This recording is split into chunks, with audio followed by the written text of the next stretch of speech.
Mais uma discussão bem interessante. Hoje a gente vai falar de neuroscience e de aprendizagem.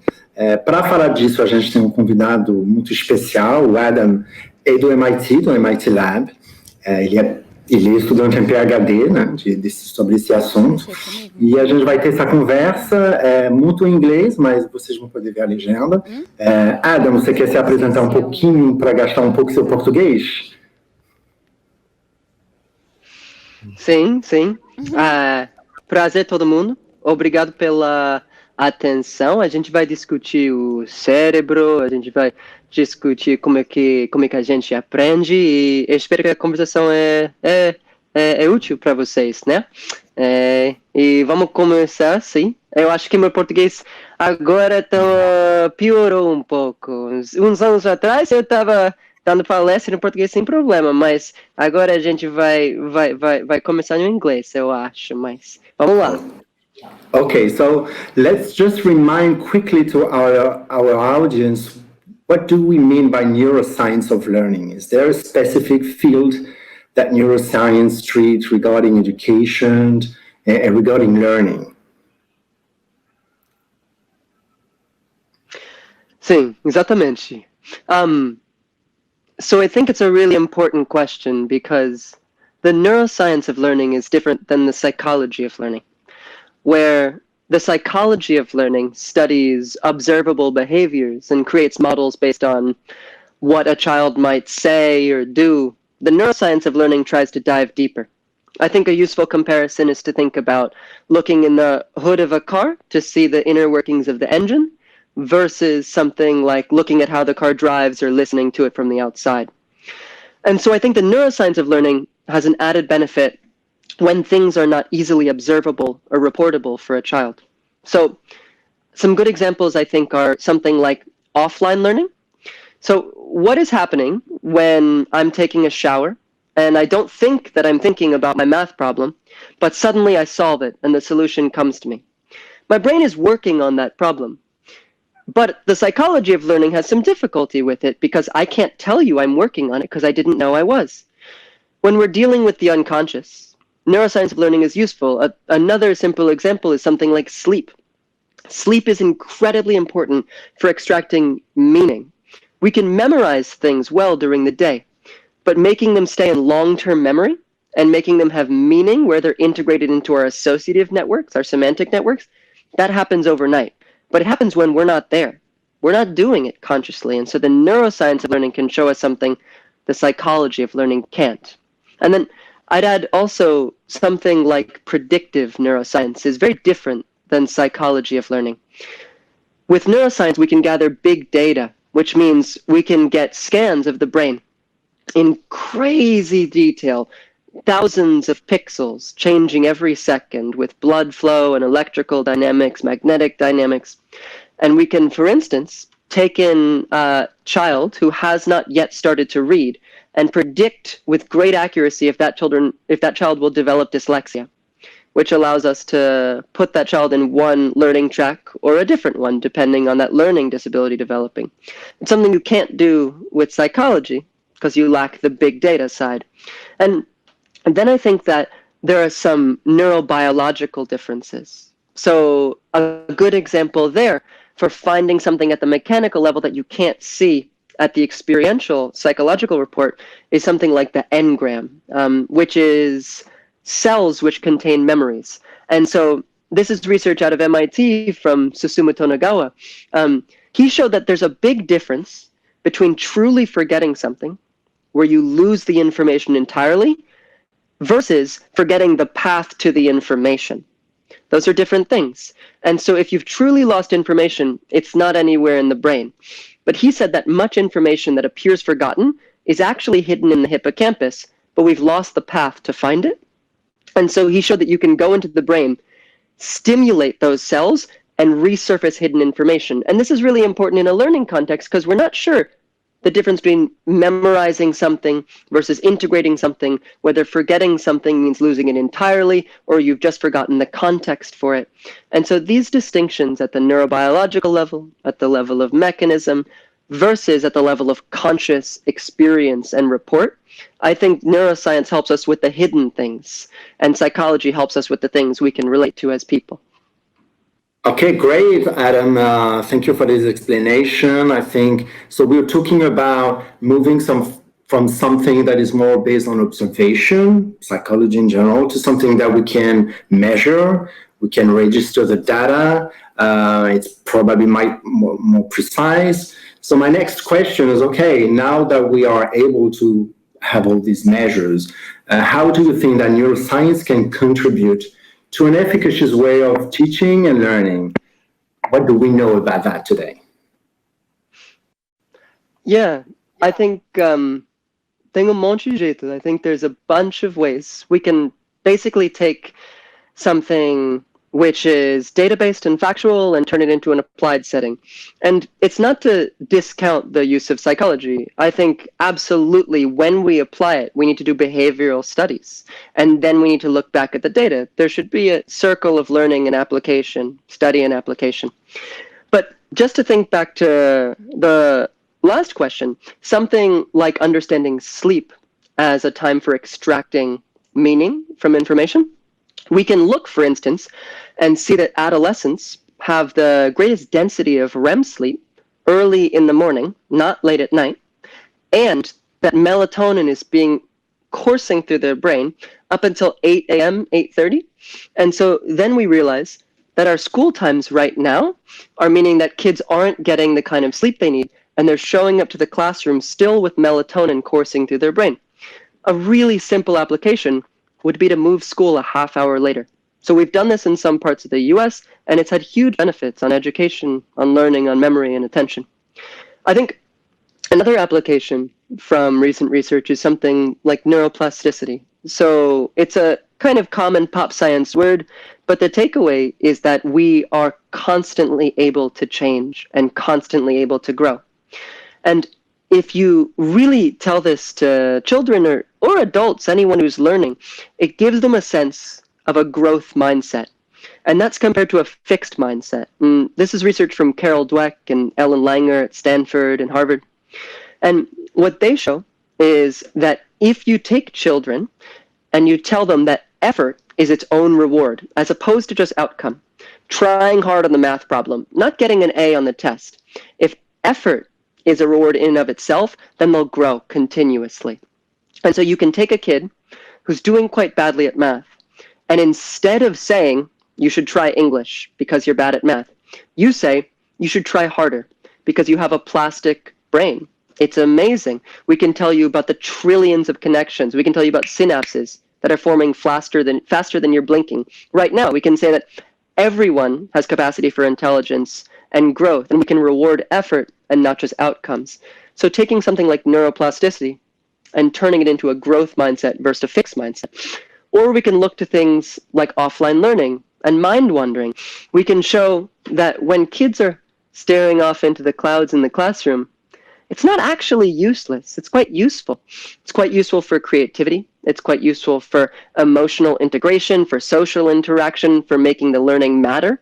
It's quite useful in the same way that sleep is useful. It's quite useful in the same reason that you have ideas in the shower instead of just having ideas in the classroom. So we could, for instance, understand that having a break period or even a nap period after learning integrates that learning into long-term memory networks. Then we can think of things like predictive neuroscience, which I mentioned. We could predict disabilities and we could predict dyslexia so that children don't have to experience being put in the wrong classroom and feeling like they don't fit in, which then leads them away from a growth mindset. And it goes on and on. Even thinking about the engram, which I just mentioned, we can understand that memory works better when it's built into larger cross-modal networks, so we could do more cross-disciplinary teaching. We could understand that memory is tied to the body, do more active physical learning. We know that memory works best when it builds on prior knowledge. So if we think about that last piece I mentioned about the engram and finding the path to the information, as opposed to just trying to store as much as you possibly can, then we know that building connections is just as important as memorizing. So then we'll emphasize things like social learning, cross-disciplinary learning, active learning, the emotion involved in learning. I think every piece of neuroscience we discover, as long as we tie it to good developmental theory and we don't rely on the technology and ignore the social, emotional aspects that psychology brings, I think every piece can turn into learning.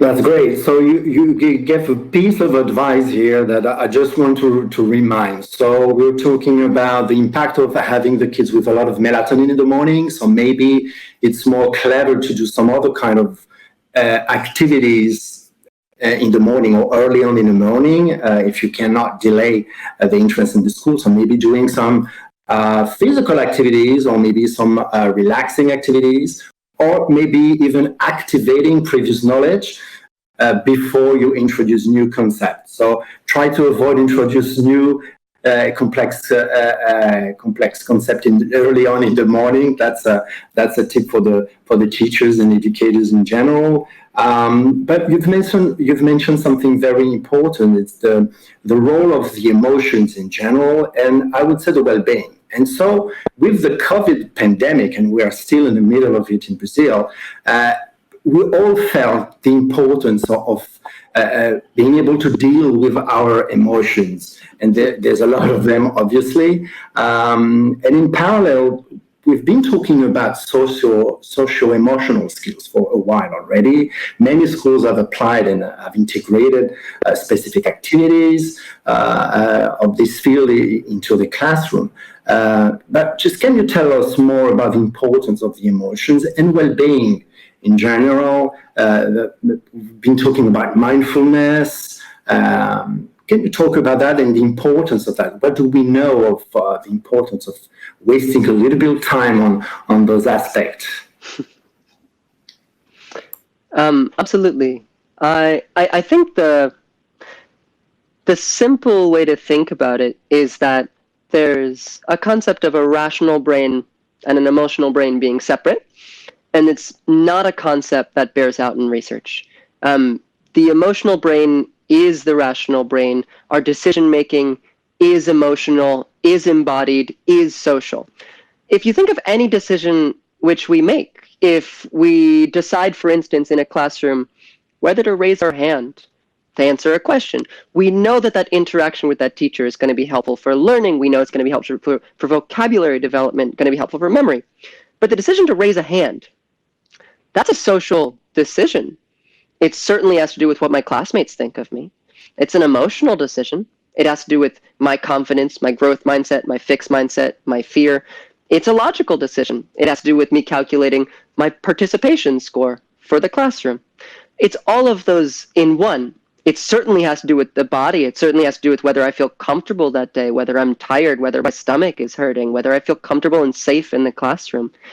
I think the idea that there is any rational thought, which is not emotional thought, should be totally left behind.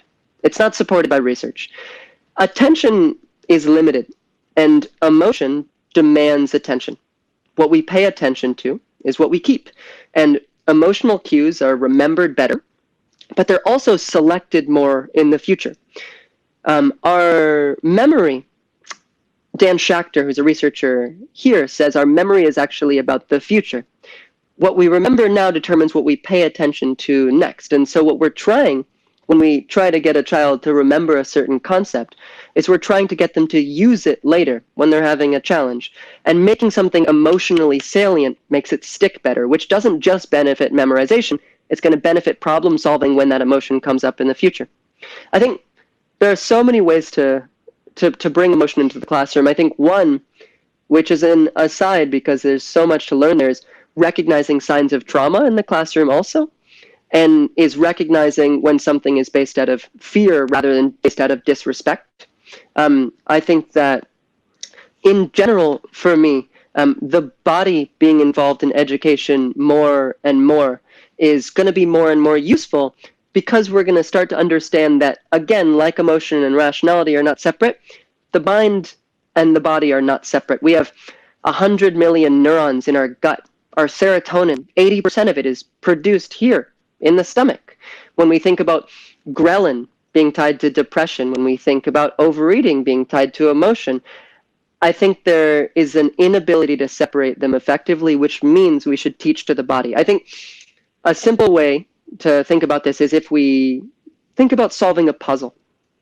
I'm trying to fit, for instance, a Tetris block in, and I can't quite figure it out. And even when I'm putting my hands by my lap, there's a feeling where I turn it in my mind until it fits, and I can feel it click in my body. That's the same with solving any math problem. You can finally feel the click. You can physically feel it happen. And I think that there's a really beautiful researcher named Antonio Damasio, who wrote a book called The Feeling of What Happens, saying that problem solving is naturally embodied, it's naturally emotional. And what that means is that we should make education engage full body learning. If we understand that intelligence is not just in the mind, we can't just be speaking to the mind.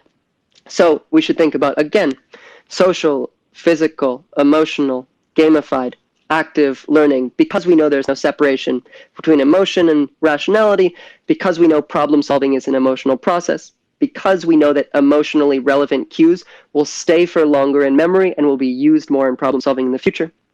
And then if we focus onto the meditation part of that question, for me, meditation is about affective homeostasis, which is a complicated way of saying it's a way of balancing and knowing ourselves. And you can think of something like MBSR, which is mindfulness-based stress reduction. It's the most common mindfulness course that we use in research. And what it focuses on is moderating stress. If you're a teacher, that's interesting because we know there's what we call an inverted U-curve relationship between stress and learning. If something is not at all stressful, you're not really going to keep it in memory because emotional cues are kept for longer.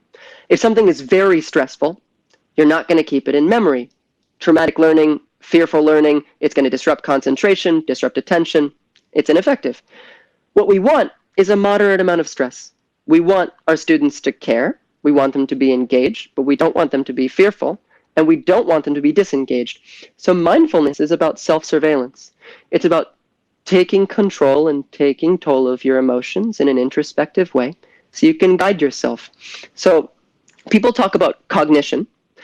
I think it's really important to think about metacognition. It basically means how do we pay attention to our attention.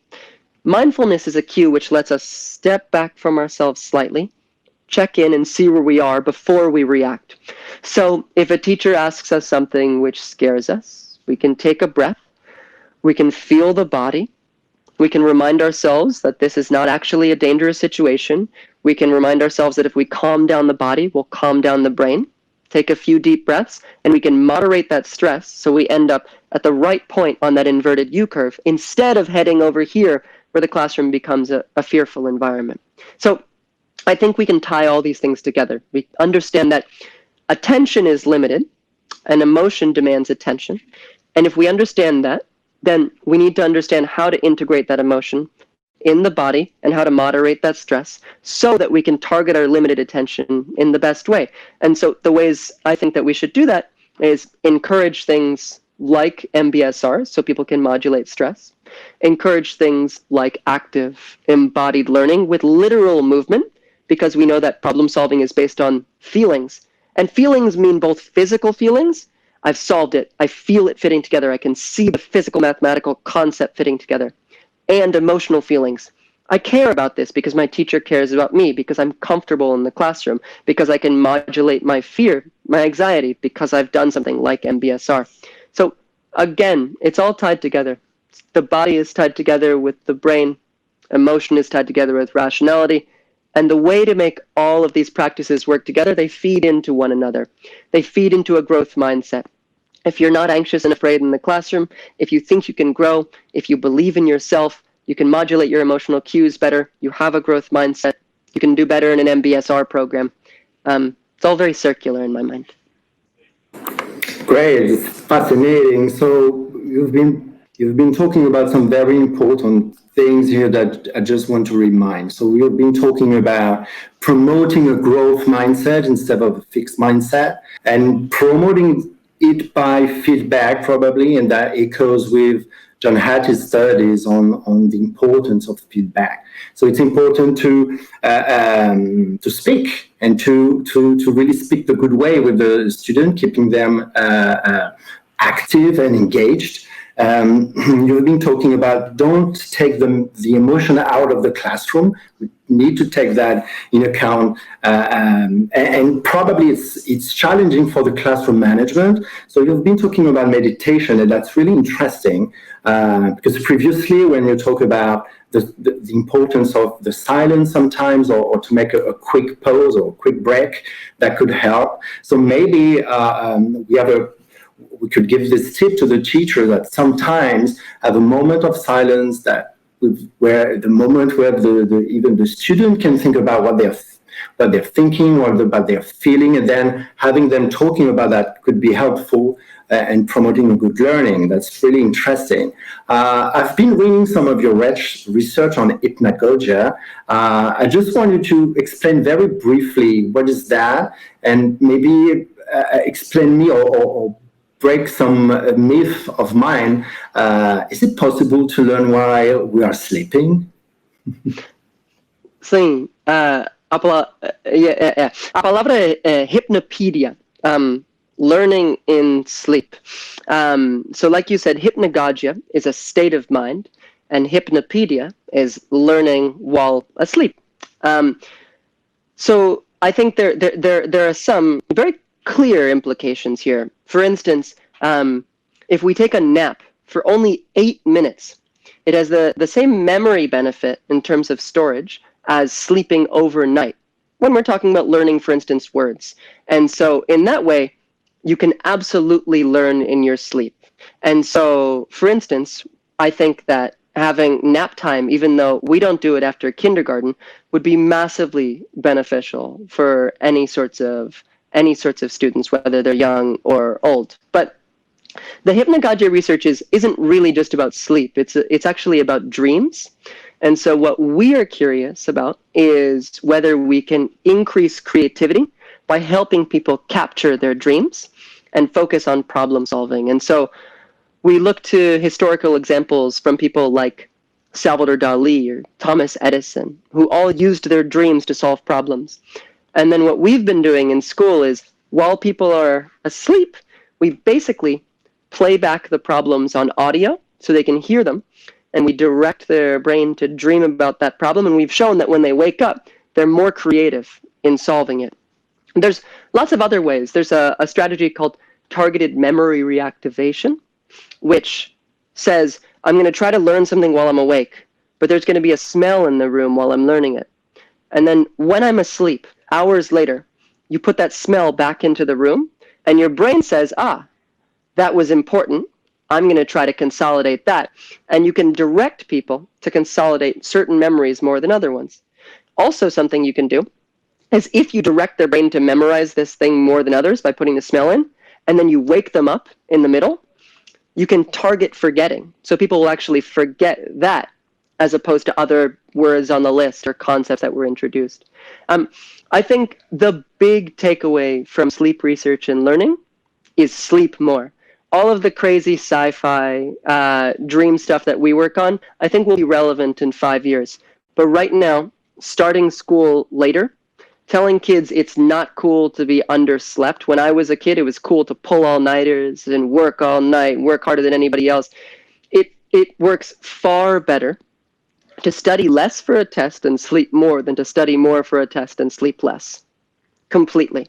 And when you're thinking of things like nap time, I think it's worthwhile to remember that your hippocampus does short-term storage for the day, but it maximizes its content. So for instance, I can learn in the classroom a certain number of words, and then I'm at my maximum, unless I nap for 8 minutes. Because what happens in a nap is this little bit of storage in this tiny part of your brain actually vacates and occupies the rest of long-term networks. So it's empty, so when you wake up, you can refill it again. Usually, you have a learning capacity for the day, you sleep overnight, then you can learn again the next day. A nap will clear the hippocampus, so you can start learning again right away. So there's many different ways to learn in sleep. The best way is to just let sleep naturally happen. And then we're playing around with some ways to force sleep to specific topics so we can use its power in ways that we want to direct. Great. And it's interesting how neuroscience sometimes brings evidence to something that intuitively we think that it was the good way, right? Obviously, we will feel better sleeping, and in feeling better, it's beneficial for education. Yeah. I just want to bring something new in this conversation because we're near the end, and really think about the moment right now. We are at the age of a new revolution in technology. I'm talking about the 5G mobile technology and all the wearables, some of the internet that we will be able to bring with us to maybe just insert into our bodies and things like that. But in parallel, we have a lot of fear with technology. What's going to happen in the workplace? The machine is going to substitute human beings. So many studies have pointed that humans need to take advantage of the capacity to create, right?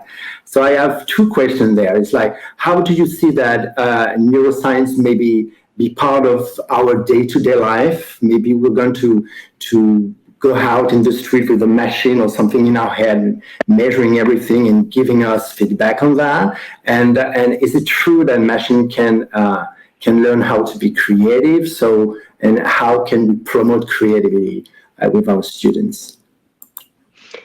So already there's quite a few studies. For instance, Stanford's educational neuroscience program is running a school for children right now, and they're using brain imaging to understand things like the relationship between attention and memory. There are some conclusions, I think, which seem intuitive and obvious, something like if we pay more attention, we learn better, until we start looking at the details. And so it might be the case that if we pay attention for a certain period of time and then take a certain period of time off, then we learn better, because that allows for, yes, concentration and memorization, but also for offline integration, mind-wandering, melding, extracting meaning. So there's something called the Zeigarnik Effect is an interesting example, I think, of this specific part of neuroscience, where, for instance, there's a certain amount of effort that's optimal to spend on a problem. And if we reach a roadblock where we can't go further in that problem, it's optimal to actually stop, leave it alone, and move on to a different one. And the reason why is because when we leave something alone, we're kind of upset. We're kind of nervous about it. We really want to deal with it. And because it's emotionally relevant, our brain keeps working on it. It's a different part of the brain, though. It's a part of the brain which is not this attention, narrow focus. It's broader. It's more flexible. It's more divergent. And so that sort of offline thinking or mind-wandering thinking is really useful for creative problems. So one way to augment our creativity is knowing when to stop a problem and let a different part of our brain work on it to move on to something we should be paying attention to. Attention's not always the best way to deal with something, and you learn that by doing something like what this Stanford school is doing and studying attention in detail, because often something like an intuitive or psychological kind of folk science is very accurate, and sometimes it's not. Yes, I think brain imaging is going to have more of a role to play in education. I think that is as dangerous as it is exciting. I think one of the key pieces which I don't want to happen, I don't want educators and children to start to think that a machine knows them better than they know themselves. These machines pull out things like emotion. They say, oh, you're meditating well. Oh, you're sad, you're happy, based on averages. And no person is an average. And the reason we know about these parts of the brain is because other people reported out loud what they were feeling while we were using brain imaging on them. But what they're reporting is very limited. Sometimes people aren't good at introspection. Sometimes they're not articulate enough to really talk about their feelings. Sometimes they're kind of ashamed to talk about being sad or fearful. So I think that there's a healthy degree of humility that we should use when we put a headset on a child. And for instance, if that headset says, there's a 95% chance that in 2 years this child will be dyslexic, what are we supposed to do? what about that 5% chance? If we put that child in the wrong classroom, it's going to be really detrimental to their education. But 95% is pretty good. Maybe we should require 99. Maybe we should require 90. There's all sorts of neuroethical questions that worry me when I think about the application of headsets out in the real world. There are some things which are really easy and kind of obvious. The reason I study sleep is because it's really easy. It doesn't matter if you're old or if you're young or if you're male or if you're female, you're going to have REM sleep and you're going to have non-REM sleep. And they're going to serve different functions. And if you want to optimize your thinking in the day, you're going to want to change them in some kind of obvious ways. That's very different for things like sadness and happiness, for things like concentration.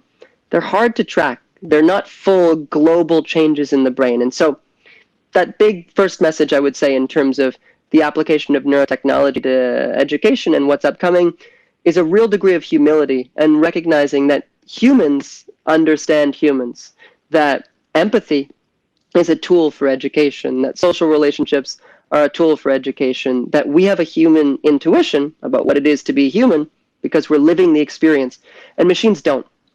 And so that takes us to the second question about machines creating and what distinguishes us from them.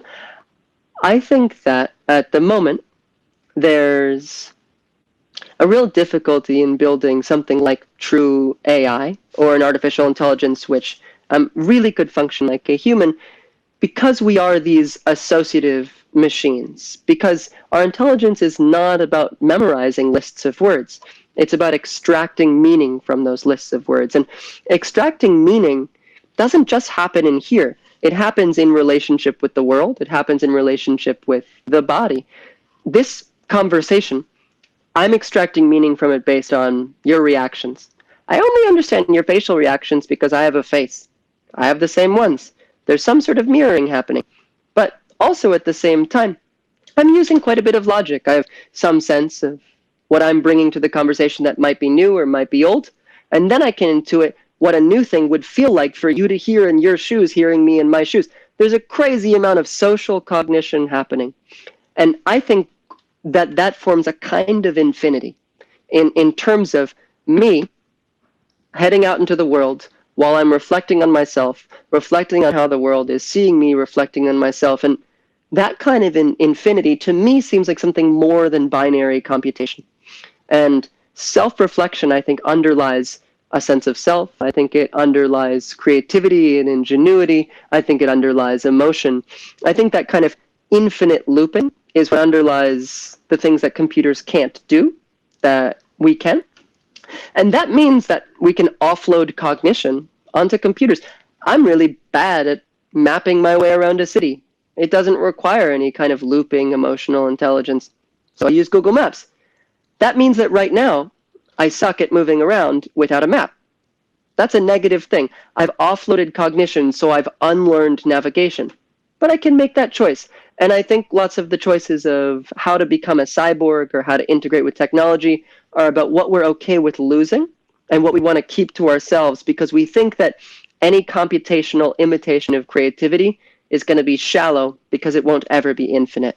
So the choice about what to give away and what to keep is a really important choice about what it means to be human. I think there are so many examples today. Right now, I feel like with something like Twitter, for instance, we made a choice about how to communicate through computers.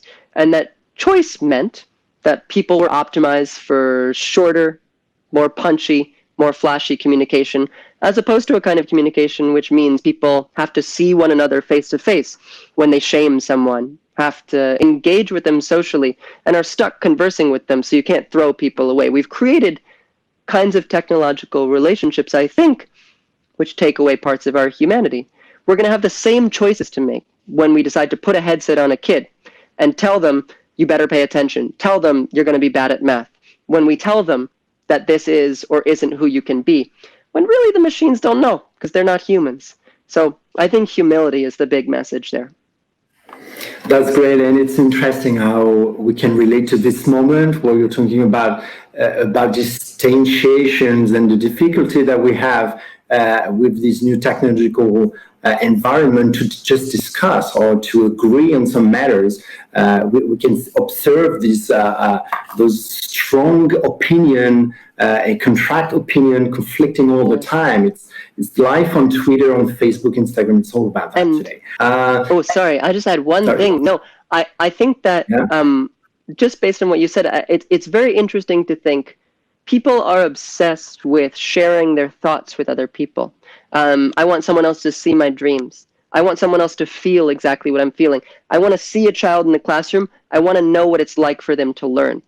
And we have this risk where if we say that the best way to understand a person is to measure them with something like neuroimaging technology, then we limit understanding to measurement.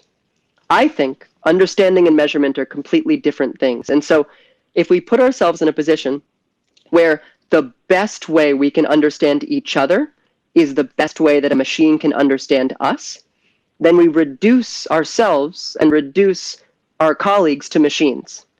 And so a really careful thing, I think, in the application of these tools is if we're not humble about how they work and their limitations, and we say that I can understand your emotions based on when this electroencephalogram headset tells me you're feeling sad, then the best way I can understand you is just the best way the machine can understand you, which means I'm relating to you like you're a machine, which I think is a reduction of humanity. And I think, yes, Twitter has a lot to do with that. And I think, yes, it's an upcoming problem in brain imaging and how we relate to students. Great. Thank you, Adam. We are just concluding now. Thank you for all your informations, guys. See this video, try to follow Adam, also a lot of interesting studies on the MIT website, and thank you for this attention. Goodbye, everyone. Obrigado todo mundo, obrigado pela atenção. Obrigado a todos. Gratitude, viu? Beijo, tchau.